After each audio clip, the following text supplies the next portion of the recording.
Benvenuto in Esercita l'italiano con le storie. Sei pronto a esercitarti con l'italiano e diventare più fluente? Iniziamo. C'era una volta un giovane cacciatore allegro che camminava velocemente attraverso una foresta quando un'anziana si avvicinò a lui. Ciao. Sembri molto felice, ma io ho fame e sete. Per favore, dammi qualcosa da mangiare. Il cacciatore si sentì dispiaciuto per lei e così mise mano nella sua tasca e le diede quel poco di cibo che aveva. Dopodiché cercò di proseguire il suo cammino, ma lei gli afferrò il braccio e disse: «Ascolta, amico mio, voglio dirti qualcosa. Ti ricompenserò per la tua gentilezza. Procedi e presto troverai un albero con 9 uccelli seduti su un mantello. Spara al centro di loro e uno cadrà morto. Anche il mantello cadrà. Prendilo. È un mantello dei desideri e, quando lo indossi, puoi andare ovunque tu voglia. Apri il corpo dell'uccello morto, prendi il suo cuore e conservalo. Ogni mattina, quando ti sveglierai, troverai un pezzo d'oro sotto il cuscino. Il cuore ti porterà questa buona fortuna». Il cacciatore la ringraziò e pensò: «Se tutto questo accade, sarà meraviglioso per me». Dopo aver camminato un po' più lontano, sentì un forte cinguettio tra i rami sopra di lui. Guardò in alto e vide un gruppo di uccelli che tiravano con becco e zampe un mantello, gracidando e litigando come se volessero tutti averlo per sé. «Incredibile», disse il cacciatore. Proprio come ha detto l'anziana. Sparò e le piume volarono ovunque. Il gruppo si disperse, ma un uccello cadde morto e il mantello atterrò accanto a lui. Il cacciatore seguì le istruzioni dell'anziana. Aprì l'uccello, prese il cuore e portò a casa il mantello. La mattina seguente, quando si svegliò e sollevò il cuscino, trovò un luccicante pezzo d'oro sotto di esso. La stessa cosa accadde il giorno dopo e ogni giorno successivo. Raccolse un sacco d'oro, ma alla fine pensò: «A cosa mi serve quest'oro mentre sono a casa? Voglio esplorare il mondo». Così salutò i suoi amici, indossò la sua sacca e il suo arco e partì per il suo viaggio. Un giorno attraversò una fitta foresta e arrivò a un grande castello in un prato verde. A una delle finestre vide un'anziana con una bellissima giovane accanto a lei, che guardava fuori. L'anziana era una strega e disse alla giovane: «Un giovane sta arrivando dai boschi che porta un meraviglioso premio.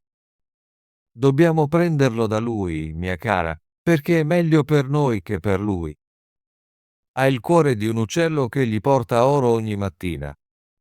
Mentre il cacciatore si avvicinava, ammirava la giovane e pensava: «Ho viaggiato così a lungo, mi piacerebbe riposarmi in questo castello, dato che ho abbastanza soldi per pagare qualsiasi cosa». Ma in realtà voleva vedere di più della bellissima giovane. Entrò nel castello e fu accolto gentilmente. Non passò molto tempo prima che si innamorasse follemente, pensando solo a lei e volendo fare tutto ciò che desiderava. L'anziana allora disse: «Ora è il momento di prendere il cuore dell'uccello». Così la giovane glielo rubò e non trovò più oro sotto il suo cuscino, perché ora era sotto quello della giovane e l'anziana lo portava via ogni mattina. Tuttavia, era così innamorato che non si accorse di aver perso il suo premio. «Bene», disse la strega, «abbiamo il cuore dell'uccello, ma dobbiamo ancora ottenere il mantello dei desideri». «Lasciamolo a lui», disse la giovane. «Ha già perso la sua ricchezza». Ma la strega era molto arrabbiata e disse: «Quel mantello è molto raro e meraviglioso, e io devo averlo». Così fece come le aveva detto l'anziana e si pose alla finestra, fingendo di essere triste. Il cacciatore notò la sua tristezza e chiese: Cosa ti rende così triste? Oh, caro signore, rispose, laggiù c'è la roccia di granito dove crescono tutti i preziosi diamanti, e desidero tanto andarci che non riesco a non essere triste, perché solo gli uccelli e le mosche possono raggiungerla, gli uomini no. Se è solo questo a turbarti, disse il cacciatore, ti porterò lì. La prese sotto il suo mantello, e quando desiderò di trovarsi sulla montagna di granito, si ritrovarono lì. I diamanti brillavano ovunque e si rallegrarono, raccogliendo i più belli. Ma l'anziana strega lo fece cadere in un sonno profondo. Lui disse alla giovane: «Sediamoci e riposiamo un momento. Sono così stanco che non riesco più a stare in piedi». Si sedettero. Lui appoggiò la testa sulle sue ginocchia e si addormentò. Mentre dormiva, lei gli portò via il mantello, lo indossò, raccolse i diamanti e desiderò tornare a casa. Quando si svegliò e scoprì che era stato ingannato e lasciato solo su quella roccia selvaggia, esclamò: «Oh no! Che inganno possono essere le persone!» Rimase lì, pieno di tristezza e paura, senza sapere cosa fare. Quella roccia apparteneva a feroci giganti che vivevano lì. Quando ne vide 3 che giravano intorno, pensò: «Posso salvarmi solo fingendo di essere addormentato». Così si sdraiò e fece finta di dormire profondamente.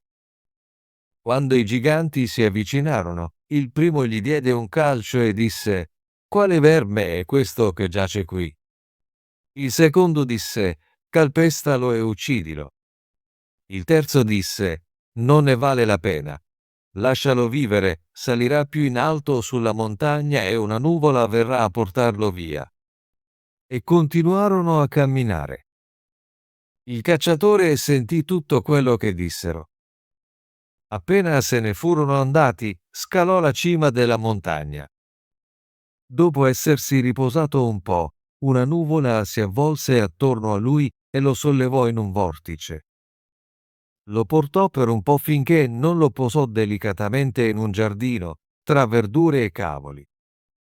Si guardò intorno e disse: «Spero di avere qualcosa da mangiare, altrimenti starò peggio di prima. Non vedo mele o pere, solo verdure».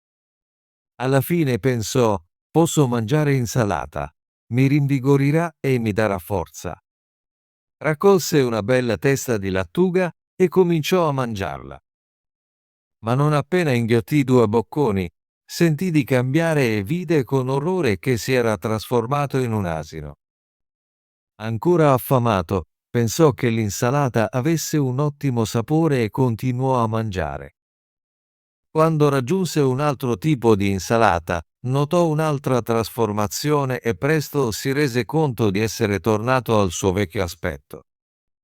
Dopo essersi riposato un po', pensò: «Porterò con me un po' di entrambi i tipi di insalata. Questo mi aiuterà a riacquistare la mia fortuna e a vendicarmi di chi mi ha fatto del male». Si mise in cammino per trovare il castello dei suoi amici e dopo aver vagabondato per alcuni giorni, lo trovò fortunatamente.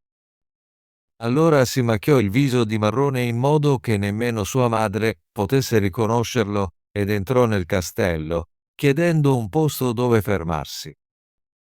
«Sono così stanco che non posso andare oltre», disse. La strega chiese: «Chi sei e qual è il tuo affare?»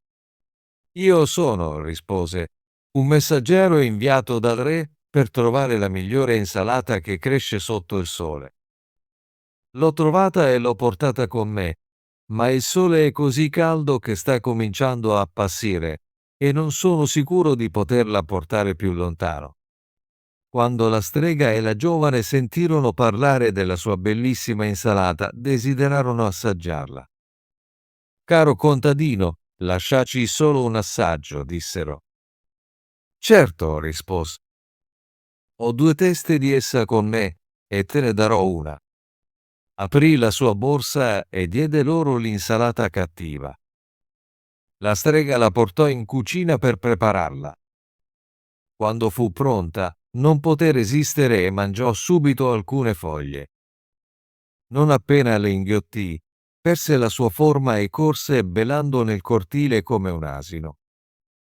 La serva entrò in cucina e, vedendo l'insalata pronta, voleva portarla su.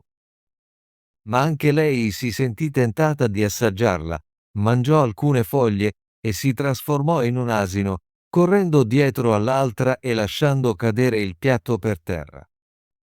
Il cacciatore attese con la giovane bella, e quando nessuno venne con l'insalata, lei disse: «Non so dove possa essere l'insalata». Pensò che doveva essere successo qualcosa e disse: «Andrò in cucina a vedere». Mentre si dirigeva lì, vide 2 asini che correvano nel cortile e l'insalata sul pavimento. «Va bene», disse. A loro 2 è andata bene. Raccolse il resto delle foglie, le mise sul piatto e le portò alla giovane.